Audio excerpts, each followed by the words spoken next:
Olá, meus queridos amigos, muito boa noite. Muito boa noite, muito boa noite aí para todos vocês.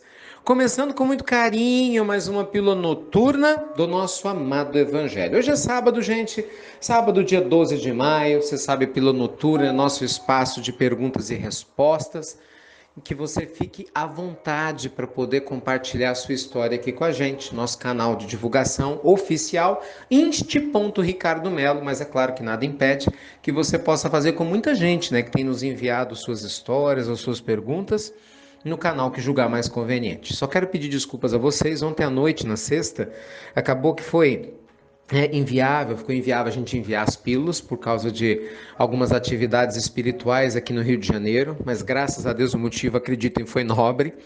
Mas hoje eu prometo que eu vou procurar compensar, né, com um pouquinho mais de perguntas e respostas, tá bom? Então vamos lá? Gente, hoje eu vou omitir a identidade das pessoas que perguntaram, contaram suas histórias, porque elas pediram que não falasse os seus nomes. Mas como o interesse é comum, eu tenho certeza que pode ajudar todos nós. Bem, a primeira dessas pessoas é uma senhora. Ela conta a seguinte história, que ela é casada com um homem que é generoso, que é cortês, que é educado com ela, que é um bom marido, mas que é muito galanteador, que fica paquerando outras mulheres na frente dela e mesmo por trás, sem que ele se dê conta que ela percebe. Ela já pegou ele numa traição virtual, vive se apresentando como um homem solteiro, embora seja casado. Então ela fala: Ricardo, por que será que isso acontece, né? Nosso relacionamento tem tudo para dar certo e de repente parece que alguma coisa está faltando, mas ele não fala. Pelo contrário. Gente, isso tem vários motivos, né? Um dos motivos é uma grande necessidade, às vezes, que algumas pessoas têm de autoafirmação, né? Um desejo do ego de se autoafirmar, de se sentir único, desejado por outros homens ou outras mulheres, como parece que é o seu caso. E é lógico que no médio e longo prazo, se o seu companheiro não se ajustar, ele pode trazer graves problemas para ele próprio, para a relação de vocês, sem dúvida alguma, e é lógico que espiritualmente ele não está alinhado com energias nobres ao fazer isso, né? A gente precisa entender o seguinte, meus amigos, ao atrelarmos o nosso compromisso a um compromisso conjugal, nós estamos cuidando de um outro coração. Essa transparência, honestidade emocional, ela é muito importante, porque nós somos, como fala o Espírito de Emmanuel, corresponsáveis pelas pessoas que a gente ajuda a erguer ou a cair nessa área sexual e na área dos relacionamentos. Minha sugestão carinhosa, eu não sei como é que é o evangelho na sua casa, mas seria muito bom se você e o seu esposo começassem a estudar o evangelho. Sabe por quê? O evangelho no lar, gente, aproxima os casais ainda mais. Traz uma linguagem elevada, de moral elevada para o lar. Né? E à medida que isso vai sendo introspectado no seio da família, além de ser uma bênção para a família, né, para a vida mental, para a vida conjugal, também acaba sendo. Já que, naturalmente, uma pessoa mais compromissada, com valores morais elevados, ela vai pensar duas vezes, né, antes de querer ter uma vida dupla, de querer enganar a esposa ou enganar o marido, pelo contrário. Vai, se no mínimo, se tiver algum problema, alguma questão, encará-lo de frente, com a dignidade que tem que ser encarado, ao invés de buscar subterfúgios, que pode trazer problemas muito maiores no médio e longo prazo. Não é assim? Então, evangelho sempre.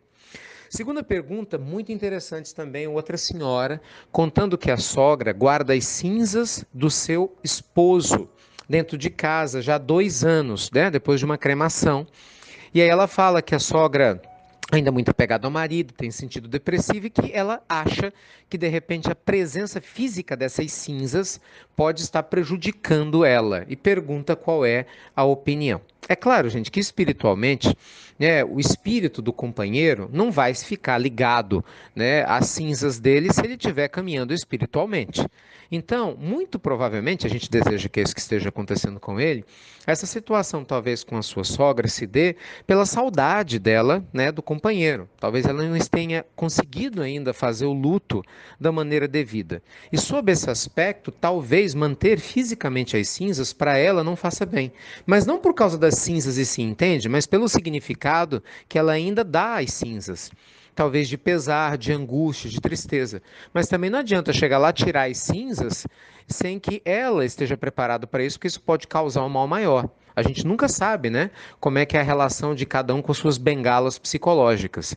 Então, qual que é a sugestão? Abordar abertamente, acho que o assunto com ela, levá-la a um terapeuta, na medida do possível, para que ela possa se auto-organizar. E não tem jeito, gente, me perdoem, eu sei que eu posso soar repetitivo, mas eu vou sempre recomendar o Evangelho. Eu não conheço uma só situação no planeta Terra em que o Evangelho, no mínimo, não traga mais esperança para quem está vivendo um problema. No mínimo. Então é claro que nesse contexto o Evangelho pode trazer lucidez. Na eventualidade, né, do seu sogro espiritualmente, isso eu estou criando uma situação, está lá. O Evangelho vai orientá-lo para que ele se afaste e siga o caminho dele espiritual.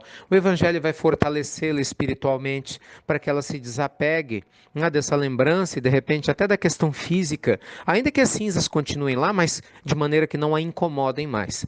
O importante é que ela se recupere, né, internamente, aceitando que a vida continua apesar da saudade. Porque a saudade, gente, ela não vai embora, né? A saudade ela faz parte da nossa caminhada.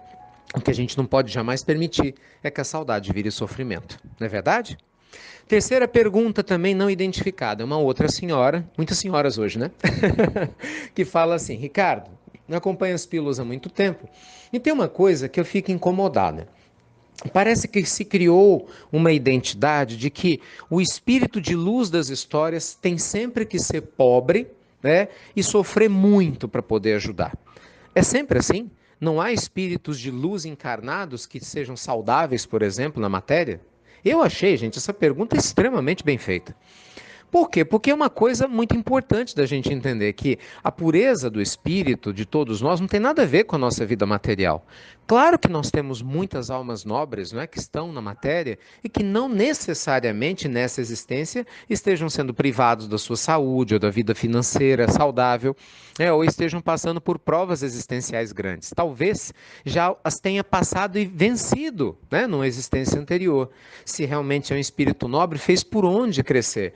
E talvez tenha uma vida relativamente fisicamente tranquila para desempenhar outras funções espirituais, né? Talvez ajudar a sua comunidade a crescer, né? Talvez elevar moralmente o padrão da sua família com outros exemplos. Enfim, a providência divina, gente, ela é riquíssima, né? E as suas leis perfeitas. E certamente nenhum de nós vai viver uma experiência que não necessite. Mas uma coisa é certa, do mesmo jeito que nós vamos encontrar pessoas desequilibradas, aparentemente bem fisicamente e bem materialmente, nós vamos encontrar pessoas iluminadas também, bem fisicamente e espiritualmente, como vamos encontrar o oposto da mesma forma. Então, é o espírito que determina o direcionamento das questões da matéria e não o inverso. Tá bom? Então era isso, meus amigos, que eu queria compartilhar com vocês hoje.